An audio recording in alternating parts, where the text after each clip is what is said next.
Hey guys, so there was supposed to be a vlog yesterday. I had it all filmed. It was kind of ready to be edited. I did all the jump cuts in advance and everything, but I did something stupid and I shot with the window behind me and the curtains were open and the lighting was just a complete mess. I debated just uploading it anyway, but once I started editing it, the audio was all screwed up as well, and I was like, okay, get paid to talk about them in today's video. They were just, that particular filming configuration isn't gonna work, so yeah, I've learned from my mistakes, and anyone can make mistakes, even when filming with an iPhone camera, which is really, really good. Any smartphone can have trouble. So basically the film configuration was I left the iPhone with the gimbal on the desk. That was where I messed up. Something about how the audio bounced off the desk and kind of vibrated the gimbal itself just made it sound horrible. But what I did yesterday was an unboxing video for unreleased iPhone cases, and here they are. I know it's not that exciting since I don't get to unbox them for you here, but there is a case company that contacted me. Their name is Totalee, spelt with 2 E's at the end, and they reached out to me a couple weeks ago and said that they have the schematics for the new iPhones and they're already designing cases for them, and they wanted to ask if I was interested in trying them. They did not sponsor me. I didn't sign a contract with them or anything, so basically they're taking a risk because it means I can bash these things if I want to. There's no conflict of interest at all other than I got them for free, which you guys, if you want these cases, won't be able to. But what I essentially said in yesterday's scrapped vlog was that they feel very, very similar to Apple's genuine leather cases, which usually cost like 50 bucks. The only difference is there's no branding on them. I would say the way they snap on to an iPhone is a little bit less secure than a genuine Apple leather one. I've had those in the past and they're good feeling cases, but I was able to somewhat test these things out because I know the iPhone Pro or whatever is going to have a very similar footprint to phones we've already used in the past, like the iPhone 8 Plus. So I am able to kind of get an idea how they fit by putting this on the 8 Plus here. It's a little bit tight, but that's also because, you know, iPhone schematics are slightly different than the iPhone 8 Plus dimensions, so that makes sense as to why they don't fit on there perfectly. But I have tried using these cases on the iPhone XS Max, which I'm filming with right now, and they do fit it quite snug. In fact, you can get an idea how big the camera module is going to get this year with the new iPhone, so it's kind of interesting to see how they compare next to the dual camera setup on the iPhone XS Max now. And luckily, this case company actually responded to my email, because usually there's a lot of case companies out there that are like, try our case, and I'll respond, and usually they just send me a bunch of cases, oftentimes for phones that I don't even own, which is always frustrating because I feel like it's going to waste. So I have to try to find someone in my personal life that could use a case, and luckily they actually listened this time, and I told them I'd be buying the iPhone XR successor, so the LCD model, and I'd be getting the 6.5-inch Pro. I would not be buying the 5.8-inch model. Thankfully, Totalee listened and got me these leather cases for both those sizes, so I get to use both of them on the next generation iPhones. And they even included a clear case for the XR successor, which is good because those colors are always a lot more vibrant. Apple even makes a clear case for the XR successor, so I have a clear case for that as well now. And they included here a ultra thin, very, very light case for the larger model, the OLED iPhone Pro, which should keep it fairly well protected without you even noticing that there's even a case there. And the way the case kind of has a little bit of a gradual slope all around the camera module gives me the idea that the camera bump this year is going to be pretty thin, probably a little bit thinner than the camera bumps on the XS Max. So give me a little insight on the information of how big these modules actually are on the back of the iPhones, and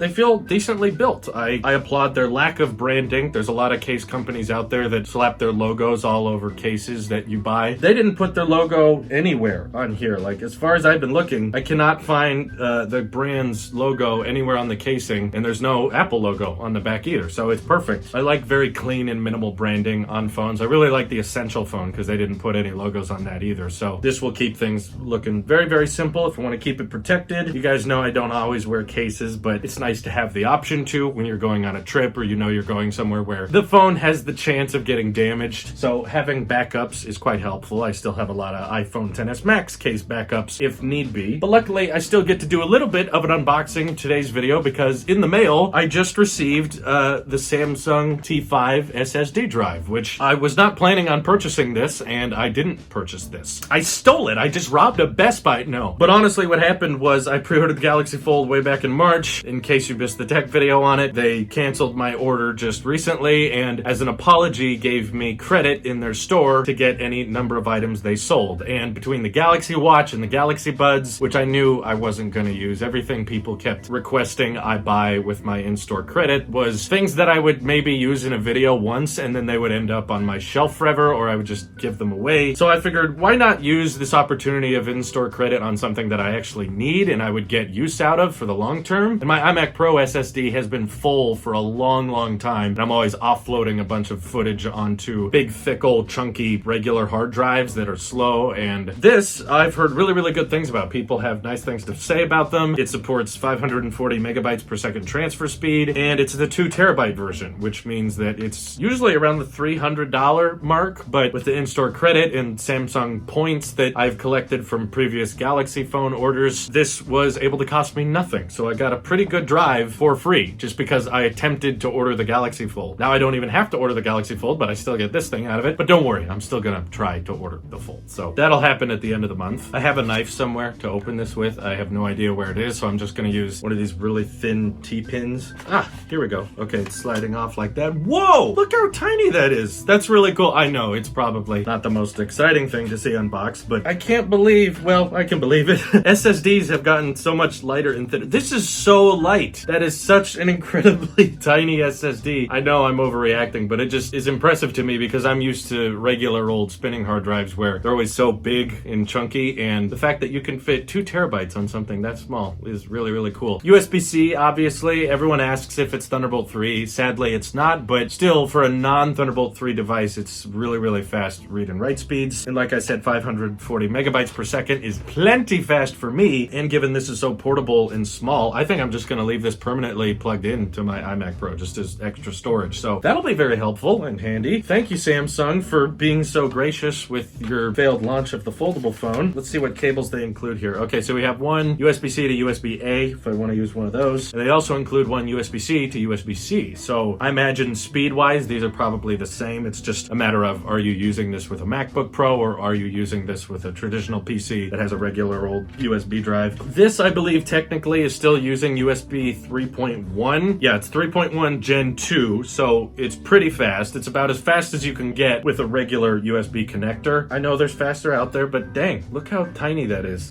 Give you perspective, this is my Apple Watch, and this is a 2 terabyte SSD, which doesn't require any extra power source. So yeah, I'm just gonna plug that in and use that for like everything now. So I think that goes ahead and wraps it up. You got caught up on the vlog that got scrapped and got some early access iPhone Pro cases and my next most used SSD drive. So anywho, thank you guys for watching. Hope you have an excellent day. Take care.